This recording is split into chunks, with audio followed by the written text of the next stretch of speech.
Okay, so let's talk about SQL. So we heard before, most people in here do SQL, not NoSQL, so you're a perfect target audience for this talk. And I'm very happy to be here at Voxed Belgrade. Thank you very much for having me, and we're going to talk about getting back in control of your SQL with jOOQ. A little bit about myself. I'm the founder and CEO at JDBC. That's a small company in Zurich, in Switzerland. I'm personally very much of a SQL aficionado, and I also love Java.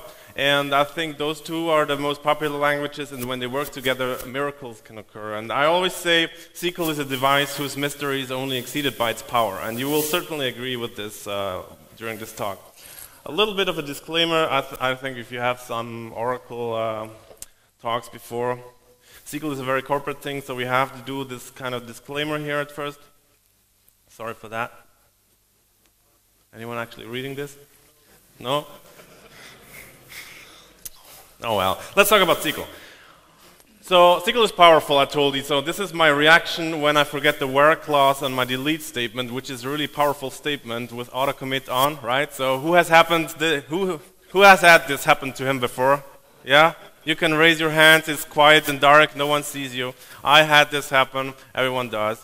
But luckily, oh, those are the different slides. Luckily, you can actually solve this problem very easily with SQL as well. But today, we're going to look at SQL and Java as if it was electricity. So I'm going to use this metaphor throughout the talk. On the right side, you have SQL. So essentially, you have the database, which is your data, which is your electricity.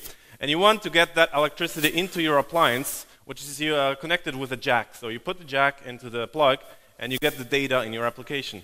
This is the theory. In practice, it looks like this. So I'm Swiss. I have one of these things to help me put my plug into your jacks because it doesn't work with the Swiss plugs, and we have seen even worse with HDMI right now. So this is SQL, right, and Java in practice. The way we do SQL in Java is like this. It has always been like that. It's an excellent API, and I guess everyone here knows how JDBC works. Everyone knows it, right? So you're used to raising these hands. Thank you very much, Igor. This is how JDBC works. It's a very easy API. You have connections, you have statements, and you have result sets. A very easy API to hide all the network protocol details, so you don't have to worry about if it's Oracle or MySQL. It always works the same way. In practice, again, this is the naked truth here. I hope you can read it with my PowerPoint. I could zoom in, but now it doesn't work. I'm sorry. So this is the naked truth of JDBC. And to get you a little bit started with this talk, I have introduced 6 bugs in this little piece of code. These are typical JDBC bugs. Can I zoom this in? I'm not used to a Mac. Is there a way to zoom in PDF? Or a control? Anyone using Macs? How can I zoom? I don't want to touch these things too much. Huh? So. Wow.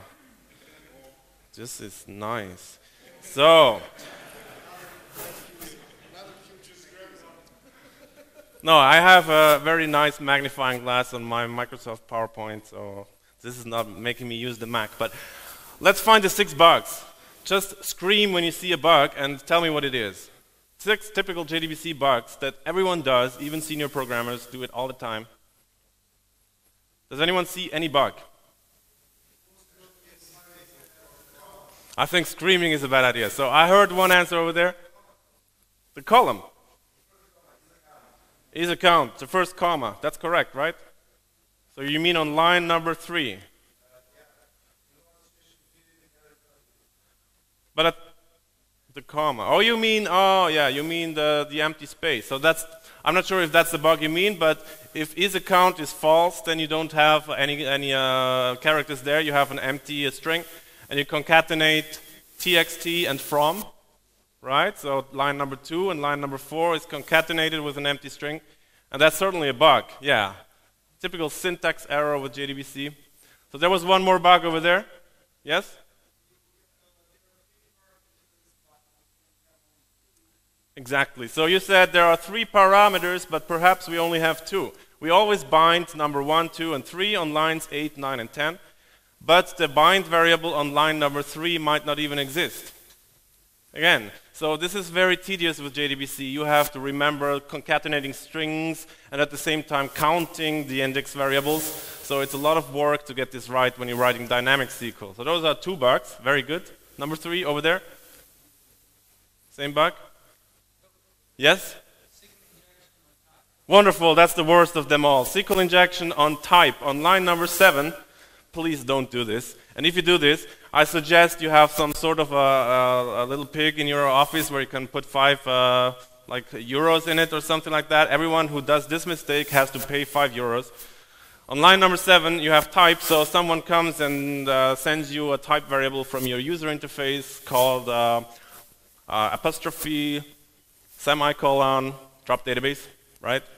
But it's not only a problem from a SQL injection perspective, but also from a syntax perspective. You can risk having syntax errors, even if this is not user input. So this is very bad practice, and it's also a performance problem, etc. More bugs? Yes, over there. Close is not, the resources are not correctly closed, exactly. On line number 18, 19, this is not correct. This is how we used to do things in Java 6 if we didn't care. In Java 7 we have try with resources. This problem is solved mostly, but people forget how to do it correctly. Exactly. So I'm going to resolve this because we're a bit short on time, thanks to HDMI. Let's see if this works on my Mac here. So these are all the bugs. We have the first one we've seen, SQL injection, the wrong bind index, the wrong column name. No one has noticed this. On line number 14, we get the CLOP called text, but we renamed that thing on line number 2 to txt, and we didn't even notice. And then there's a very strange bug going on the next line, number 15. CLOP is a resource since JDBC 4.0. Java 6, and we have to free this resource explicitly.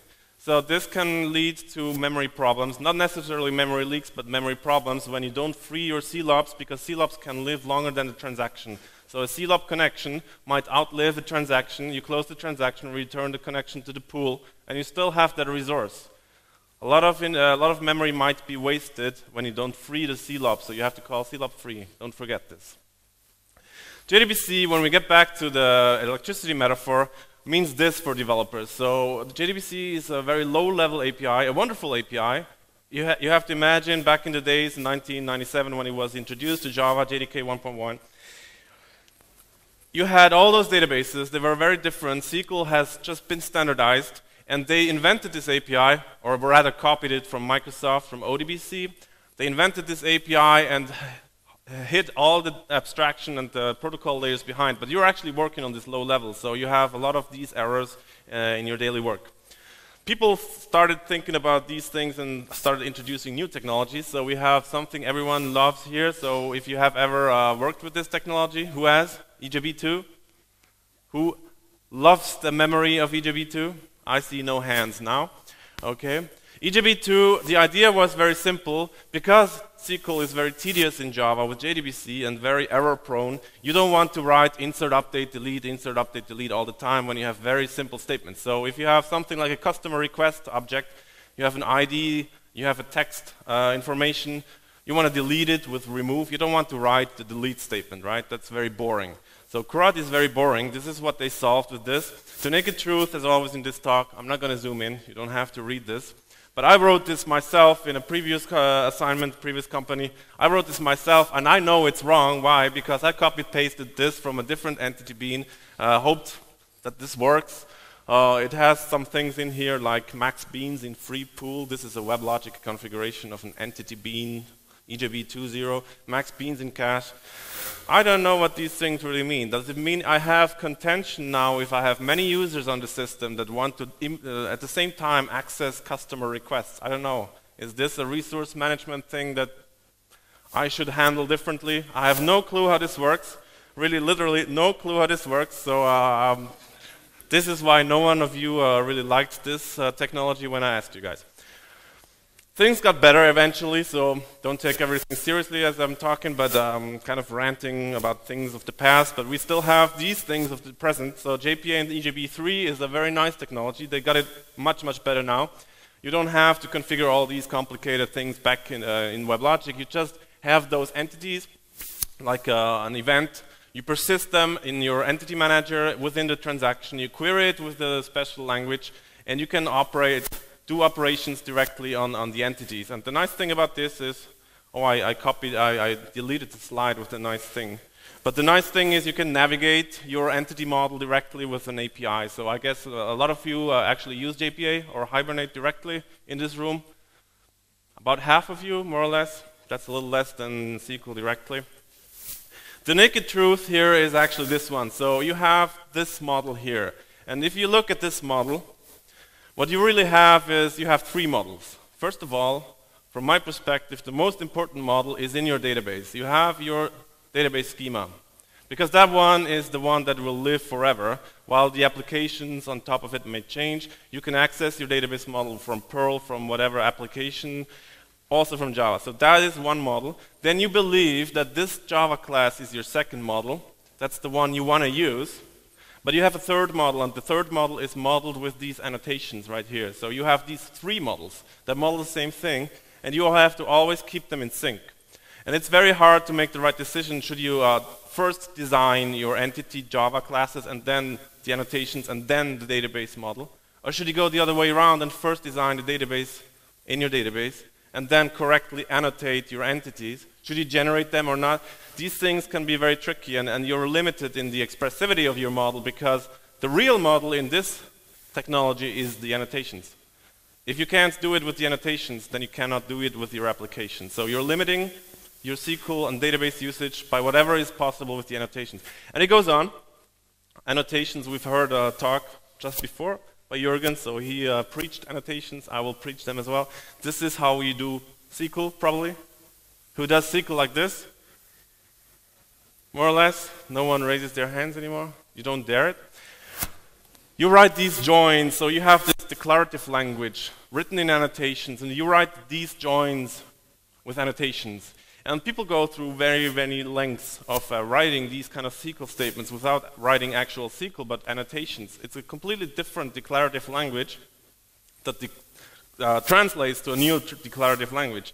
And this goes on and on. I've had, during my last talks, a lot of opportunity to talk to various people from the expert groups, and I can give you a preview what EJB4 will look like. So EJB4, I have an exclusive preview for you. It will look like this. Right? Please observe the disclaimer at the bottom. But the point here is, I think the next slide is this one, right? I still have no idea what I'm doing, because all of these annotations interact with my transaction model, they interact with my locking schemes, they interact with my database schema, because it can be different from what I have here. I have so many interaction patterns. I feel, me personally, I don't know what I'm doing anymore when I add more and more of these. And we've asked the industry experts, we've assembled their opinions on this website. Please visit this website to see the opinions of the industry experts. And I can give you a quote by Albert Einstein. So he said, I don't know with what annotations JPA3 will ship, but JPA4 will ship with sticks and stones. And this will be JPA4, right? No, I'm just kidding. I'm kind of doing this a little bit of the extreme. JPA is like this. When we get back to the electricity metaphor, it is a very complex thing. It makes you believe it's simple, and it is simple to start a project, but in the end it is extremely complex. And it does solve a couple of problems very, very good. If you want to solve object graph persistence, so you want to pull a huge graph, you want to optimistic locking on that graph, do that, you want to modify all the entities of the graph, and you want to persist it, then it is extremely hard to write the SQL yourself. You don't want that. Back like EJB2, you just want to persist the stuff back to the database. So you cache it in your application and you persist it again. If that's not the problem you're solving, then maybe you have a huge stack that you don't really need. And actually you needed this. Right? So this was the original problem that you might have wanted to solve to just get the jack into the block. And I'm citing Gavin King here. I've been in touch with him a couple of times online. He said, just because you're using Hibernate doesn't mean you have to use it for everything. A point I've been making for about 10 years now. And if you don't know who it is, Gavin King is the creator of Hibernate. And he has always said, okay, we have this backdoor in Hibernate. You can write native SQL. If you do reporting, batch jobs, whatever, please don't use Hibernate. Use native SQL, because the database can do that much better. And unfortunately, no one listened to the person. So people thought, okay, SQL is the problem. Luckily not in this room, but I've seen other rooms where they were convinced that SQL itself is the problem because we have this impedance mismatch between JPA and databases. So they should abandon SQL, maybe, right, with NoSQL. I'm going to give you a couple of quotes. So we had big data as a topic this morning. IoT is always a big buzzword. I'm going to say this quote here to you. I'm going to read it. Our service ran at 99% uptime in the first quarter of 2009, runs more than 200 million transactions a day and has sub-second response time. And we are constantly making advances to deliver it even faster. So this was 2009. I imagine this company is doing very well. So today they have about 50 times the number of transactions. They're growing and growing. And who said this? It was Marc Benioff from Salesforce. So Salesforce was the first company that was really on the cloud. He is often associated with the cloud, even if he didn't invent it, obviously, because the cloud, we're engineers, we're sarcastic, right? This cloud is just internet, but really the business invention of the cloud was, I don't operate Salesforce myself. You have to think back in the time when everything was shipped on CDs, like Siebel was the competitor of Salesforce. Everything was shipped on CDs, and these people, they didn't ship the software. They ran it for you. You just used it online. And that was a very big shift in thinking, and it was also a big shift in technology because they had to run that system, which was huge for all their customers. They had a huge database, and the database was not a surprise because Marc Benioff worked at Oracle before. It's Oracle. They're running everything on an Oracle database, a huge one, and Oracle is very proud of this and keeps saying that all the time. Larry, if you hear his keynotes, the only competitor he accepts is a friend of him formerly, and they're running on Oracle. He's very happy about that. But they're running on Oracle, and Oracle is a SQL database, and it can handle these kind of loads. And there's another example, because most often NoSQL vendors try to tell you you have to use NoSQL because SQL cannot scale, but this is not necessarily true. If you scale up, you can still scale up very much. And this example here is one, I'm just going to resolve this, it's CERN. They're doing a lot of data processing also with Oracle, Exadata, and they're inserting tons and tons of data from the Large Hadron Collider. And this database can actually handle that amount of data. You could do it with Cassandra probably as well, but they chose Oracle probably for some sales reasons. I'm just here to tell you it's possible. I'm not an Oracle salesperson. But one more example that I would like to share, and you see the URL, you can say the website for yourself. This is Stack Overflow. And Stack Overflow runs productively on only one SQL Server instance with a hot standby. And they just scale up with RAM. RAM is so cheap today. You can afford 400 gigabytes of RAM and just keep most of it in memory and scale up. Of course, with caching in front of it, so you don't have to re-render the website every time, but a lot of what Stack Overflow is doing is on one single SQL Server. And it's not even fully booked, so the CPU usage right now is 8%. So, NoSQL for big data. You always hear these arguments by evangelists that try to lure you back onto SQL. You see you're giving up on ACID, you're giving up on type safety and all of that. You hear all those arguments. I want to give you one more argument before we go to the actual topic of the talk. This is this one. How many of you are developers in here? Everyone. How many of you are operations people? No one. I never see any operations people at these conferences. That's really a pity. The interesting thing is when you think of an operations perspective, you build your application with SQL. You build it, you ship it, and they run it. Okay, your Java program is very easy to run. You just launch the Java virtual machine, you deploy it either on some container or you run it standalone. It's very easy to manage. But there's also the database, and that's what your customers care about. Your customers don't care about your fancy UIs, that's nice, but in the end what they care about is the data. If you lose their data, if you corrupt their data, then you didn't do your job. So they run the database for you. You don't run production probably, maybe you do, but in many cases you sell the software, you don't run the production. And operations has this tremendous tool. This database works. It's ACID and everything, but that's not the main point. They can also update the data in production. They can run update statements in production. They can do analytics in production. They can evaluate your data in production. I'm talking about a use case from a customer where the customer doesn't implement the software, but they can introspect the data to see if they want to send a change request to their supplier, if they need new data, or if they already have the data. Even the business people can write SQL. So SQL is still a language that everyone can write, at least at some level, and this is very, very useful for operations. Think about it this way. When you choose one or the other database, if you choose a NoSQL database, you will have to write a migration script in Java for a single update and ship it to your customer. So operations love SQL. And to wrap this up, the history of SQL in notation. This was seen at the O'Reilly StrataConf, history of NoSQL by Mark Madsen. The idea here is that in 2013, we now have SQL on Hadoop. So even those people who are promoting NoSQL want to do it with SQL because the language is so awesome. So finally, we go to talk about SQL. And I'm not talking about ordinary SQL that you might have used every day. This is a slide I've stolen from Marcus Winand. I find it very appropriate because the SQL that most people still know is SQL 92. But SQL has evolved a lot, and I'm going to show you a couple of examples. So I'm going to show you how to calculate the running total.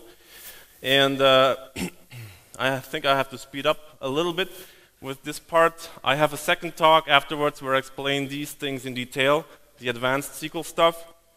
The idea for running total is I have amounts in my database, probably a bank transaction table, booking transaction table, and I want to calculate the balance of each individual transaction. So the balance of each individual transaction can be calculated like this. Top balance is equal to the balance below plus the amount next to the top balance, right?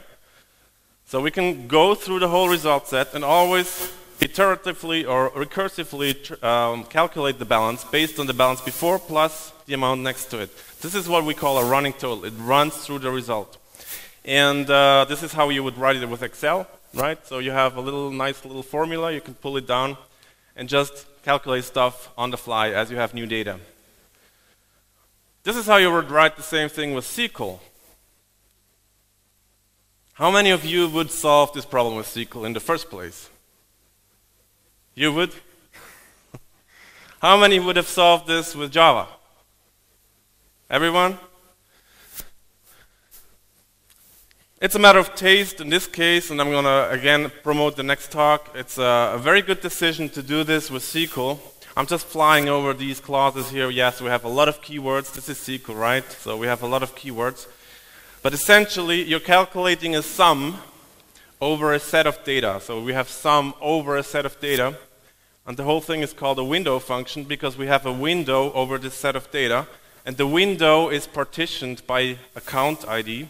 This means I calculate the sum only for rows of the same account, which are in the same account partition. Then the window is ordered by this criteria, which I want to have to calculate the balance. And then I limit the range of the window with this clause. So I take all the rows on top until the previous row. And I have illustrated this here. The details of the SQL will show in the other talk. But for instance, on the fourth row, I want to calculate the sum of all the amounts that are in the same partition on top of the current row.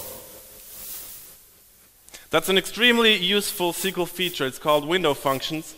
I can't advertise this enough. There's SQL before window functions and SQL after window functions. Who knew about window functions in here? A couple of you, so you should definitely see my second talk.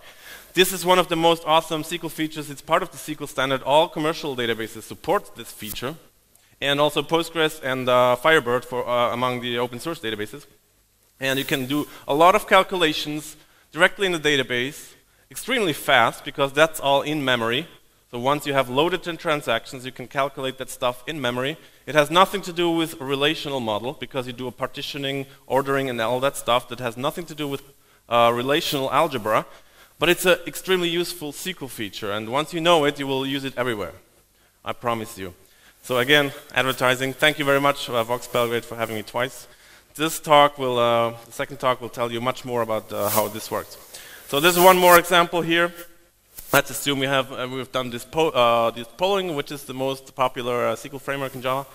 We got this result, and we want to calculate again the orange part. So we would write again this stuff in SQL, and now comes the jOOQ part, the Java part.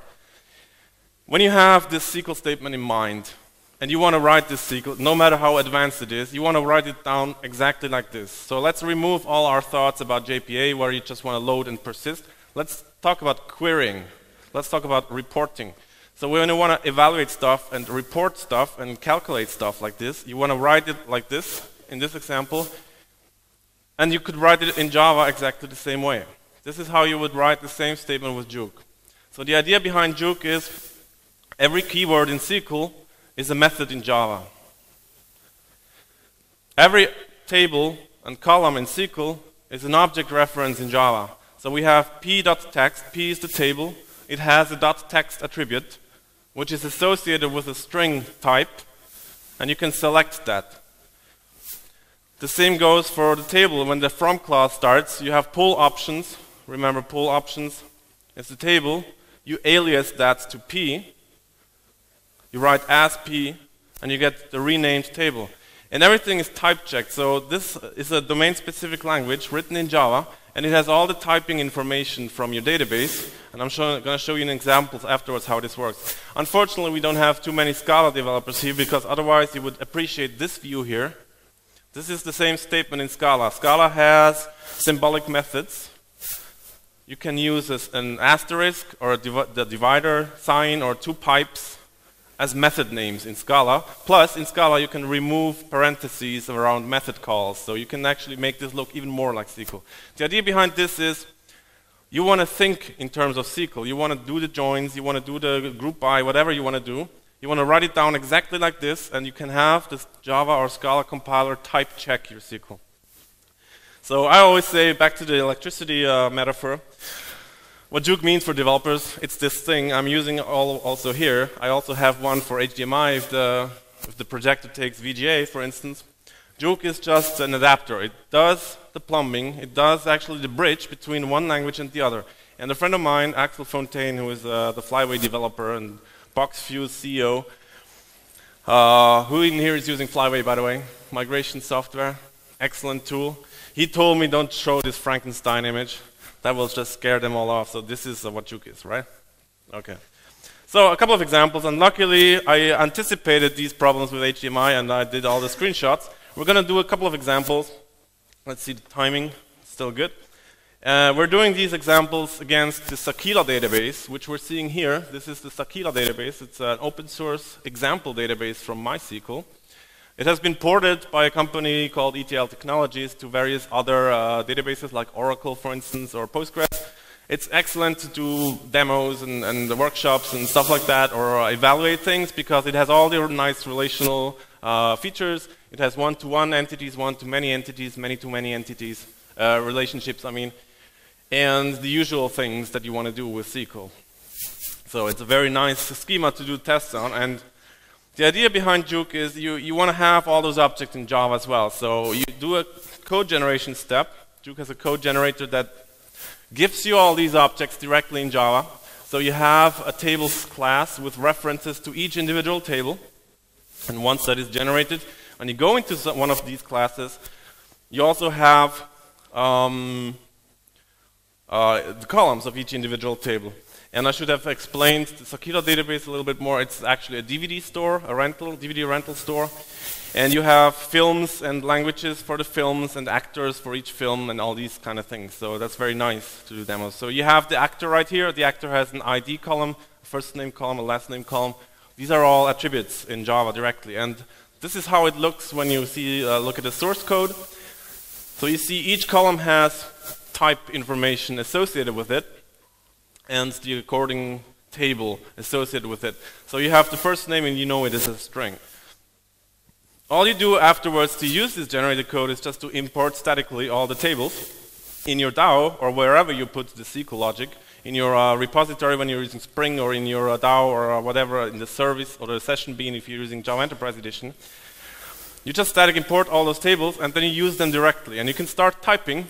So in this example we have this actor table, and we just use actor.firstname. So you can start typing, and you can start typing with Eclipse, for instance, and you can auto-complete your columns and everything. So this is an extremely powerful tool, because the code generator generates everything for you. And you have all the type information directly associated with it. The type information is then also used on all those methods. So we want to see all the actors that have a name that starts with A. And you see here the type information associated with the like operator is a field of strings. So you have to pass it some string value. You can't do any random type like 1, 2, 3 on the like operation. So everything is typed and type checks directly in Java. So the advantage of this is you have a huge project with a lot of SQL statements. They all compile all the time. So every time you change something, you will get these compilation errors. So this is how it works correctly, right? It would be much more fancy if I could do a live demo, but this works nicely as well. So what you get here when you fetch the result, you're fetching this result with fetch, and you get a result that is also typed, strongly typed. So you know you get 2 columns because you selected 2 columns, and they're both string columns. You know all this type information when you do further processing, even, for instance, with Java 8. Who in here is already using Java 8? Very nice, so you have adopted this. This is almost half of the audience. If you're using Java 8, you have a lot of type inference that is, has been not available in Java before. So you have a lambda expression. You don't have to declare the argument type of R. The Java compiler can infer it. It knows this whole thing with record to and string. And then if you autocomplete within the lambda expression, you have all the type information still associated with it. Everything type checks all the time.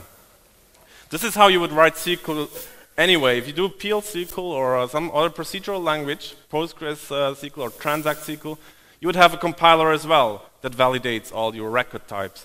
And you can't assign this statement here to a record to string result because you've added a new column. You get this error message where it says you were trying to assign a column, a record with 3 columns to a result for 2 columns. But you can opt out of type checking anytime you want. It's all opt-in. So this is just an example. If you're scared of all the generics, you can just put the wildcard and you don't have to do the type checking anymore. This goes further, so you might have asked why you need the result to string thing, but actually SQL itself is an extremely type-safe language.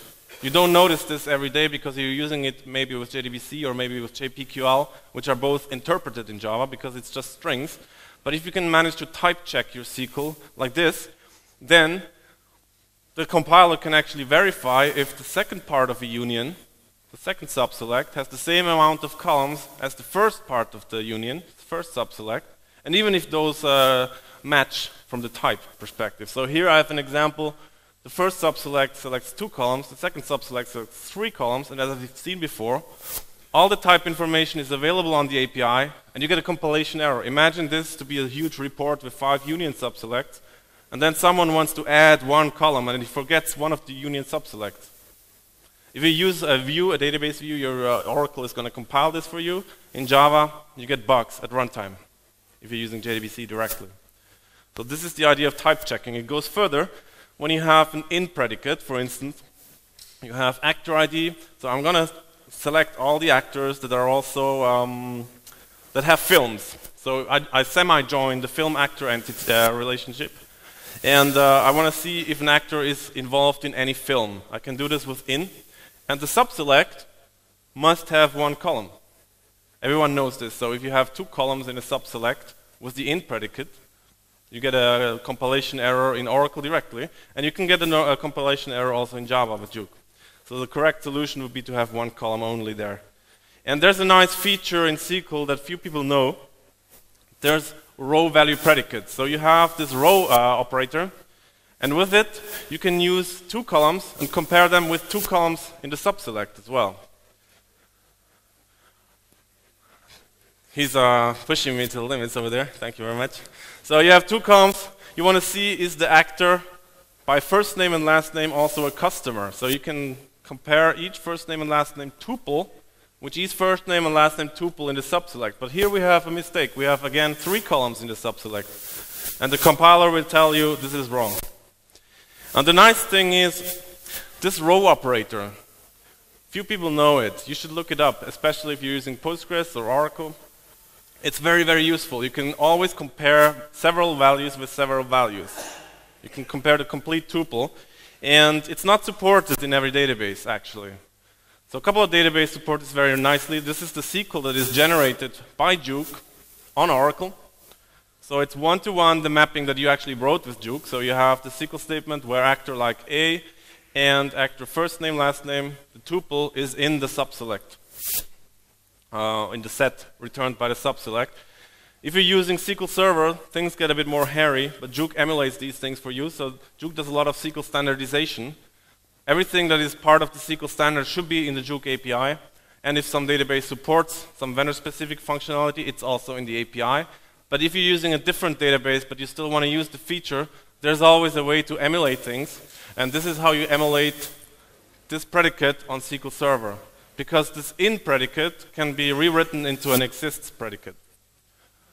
So with the exists predicate, I first have to select customer first name and last name, rename those to be sure I have an alias, and then compare these aliases with the outer select and do the exists predicate. It gets even more hairy when you use SQLite. This is a bit of an academic example, but you can all do that SQL standardization for you. More interesting is an example where you use limit and offset. So this is something many people, you have raised your hands with Oracle. I suspect many of you are still on Oracle 11G, not 12C yet. So you want to do limit offset. You can't. Like in Postgres, for instance, this is the same statement generated on Postgres, where you have limit and offset. If you want to do Oracle, you have to write something like this. You have to use row num in a nested select and do some filtering on row num in the outer select then. Now that's extremely tedious, and you don't want to write that yourself. So this is one of those examples where standardization is very useful. This is the same example in DB2 where you can use one of those window functions that I've told you about before. There's also syntax checking in jOOQ. So for instance, here we have a join operation. We have written where, but we've missed the on predicate, right? So we've missed the on clause. We can't actually execute this statement here. That would be the correct one. And it goes on. I have to speed up this a little bit as we're running out of time. It goes on. You can also do syntax checking on aliases. And there's also an active records feature. So when you have an actor, you maybe just want to take it and persist it again. And you're all set. So that's another feature that you can do. But of course, all sorts of DML statements are available too. So in the end, as I told you before, SQL is a language that you want to write in terms of SQL. You often don't want to have any abstractions. Sometimes the abstraction is very good because you have those problems, but sometimes you don't want to have those abstractions. And if you want to think about a SQL statement, you just write it exactly the way you think about it in SQL, but in Java. So I'm going to skip this example with the store procedures. The idea here is to cite again Marc Benioff from Salesforce. All companies benefit when they can afford to focus on innovation rather than infrastructure. That's what he said when he invented the cloud with Salesforce. Because when you're a Salesforce customer, you don't want to actually host Salesforce. You don't care about installing upgrades, about migrating stuff. You care about your business. You care about the CRM. You don't want to do the infrastructure topic. And that's the same thing that we're saying with jOOQ. You don't want to do the binding of the SQL language to the Java language or the other way around yourself. You don't want to wrestle the JDBC API and all the checked exceptions and the syntax errors. You want to have the type checking done for you. So there are more features that are out of scope for today. I'd just like to advertise this book. It's a little bit of shady advertising, I'm sorry about that, but I really have to recommend this book very much. It's 10 euros. With the discount code you get it for 9 euros. It's a personal friend of mine that wrote it, and I really respect him for writing this book because when you're in the SQL moods, then you're probably in a high performance situation anyway. So you want to optimize your reports and have them really fast. And this book nicely explains really what do you have to know about performance in SQL. And most of the knowledge that you have to know is just indexing, getting indexing right. Once you get indexing right, you have 90% of the problems already solved for you. So this is really a recommendation that I would like to give you here. It helped me so much in my previous work for various companies running productive databases. So jOOQ, just to wrap this up, is an open source library. We have Apache license for open source databases and commercial licenses. It's dual licensed. We have commercial licenses for commercial databases. And I think that's it. So there's a lot of SQL knowledge going on. When we write jOOQ, we blog about it. We discover stuff in Java. We've discovered many compiler bugs as well, both in Java compiler as well as in the Eclipse compiler. We've reported all of those. We blog about that stuff. We discover a lot of stuff that is interesting for you. It's all on our blog. If you find my lame humor funny in the beginning, then follow me on Twitter. Otherwise, I don't recommend it. There's also the product Twitter account where we tweet all the time interesting stuff going on in the SQL ecosystem, in the database ecosystem. And I seriously recommend you follow us and sign up for the newsletter. And I think that's it. Thank you very much. Don't think I have time for questions, so thank you very much, but I'll stick around. Thank you.